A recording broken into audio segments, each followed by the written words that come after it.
le pays qui a contrôlé tous les autres, qui a réussi à faire face à des obstacles environnementaux extrêmes pour se forger plusieurs empires.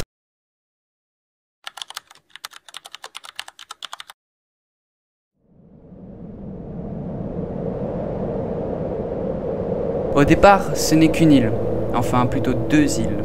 L'Ineri est un archipel situé dans l'océan Ramquiz, au centre, sur l'équateur de Caros. Les 2 îles principales, Tela à l'est et Tsuba à l'ouest, s'emboîtent presque parfaitement, ne laissant qu'un minuscule canal les séparer, le canal de l'Ineri.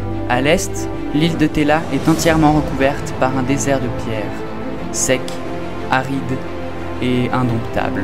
À l'ouest, sur l'île de Tsuba, une épaisse jungle couvre les terres, constituée d'un bois très rare, le bois soyeux. En effet, on ne retrouve ce bois nulle part ailleurs. Pourtant, malgré ces obstacles environnementaux, à l'ère des temps unis, cette double île, si on veut, compte beaucoup de villes.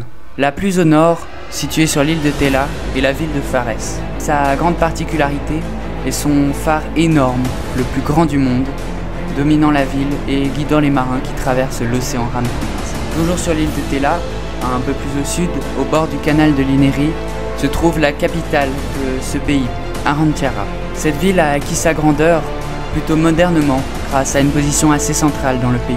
Encore plus au sud, au bord d'une vaste baie aux reflets turquoise, a été construite la toute première ville de Caros, la ville de Gobra. Maintenant, changeons de rive et allons voir dans l'épaisse jungle de l'île de Tsuba.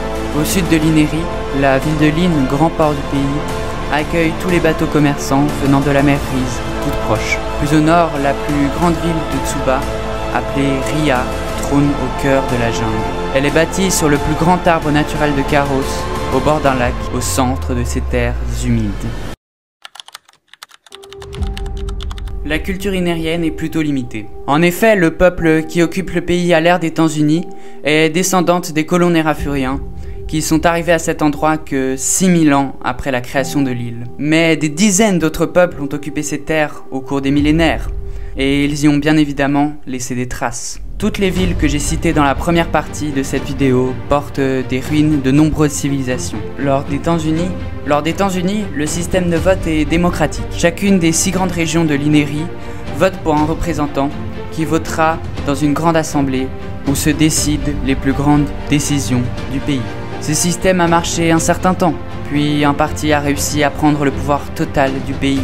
Mais ça, nous le verrons dans la prochaine partie. L'Ineri est aussi une grande puissance maritime. En plus de contrôler environ 80% du commerce mondial à cette époque, l'île est idéalement située pour organiser de nombreuses courses de voile, comme la plus célèbre, le Tour de l'Ineri.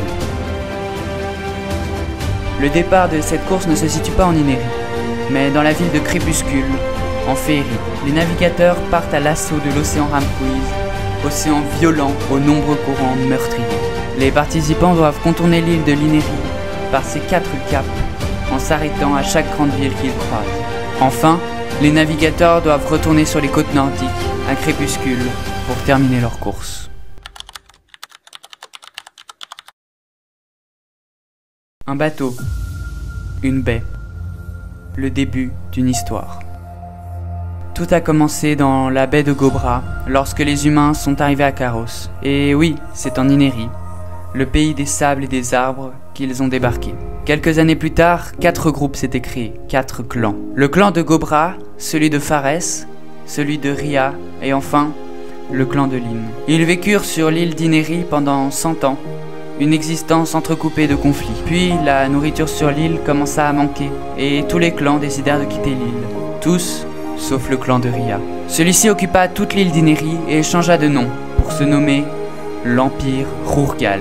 Je parlerai de cet empire plus en détail dans une vidéo à venir, mais après la chute du peuple Veizo, il a conquéri presque l'entièreté des côtes de l'océan Ramquiz. Cet empire était inarrêtable, mais même les plus grandes puissances ne doivent pas viser trop haut. La chute de l'Empire Rurgal commença le jour où celui-ci a essayé de conquérir les côtes de la presqu'île du Crépuscule. Mais celle-ci était déjà habitée. Une guerre fit rage entre les peuples du nord, Nérafuriens, Tsuyais et Féériens, et l'Empire Rurgal. Et vu que les peuples du nord disposaient de quelques avantages, malgré que les Rurgal étaient plus nombreux, les habitants de l'Ineri furent vaincus. Et à ce moment-là, tout commença à se gâter. Les royaumes qui voulaient voir la fin de l'Empire Urgal étaient innombrables.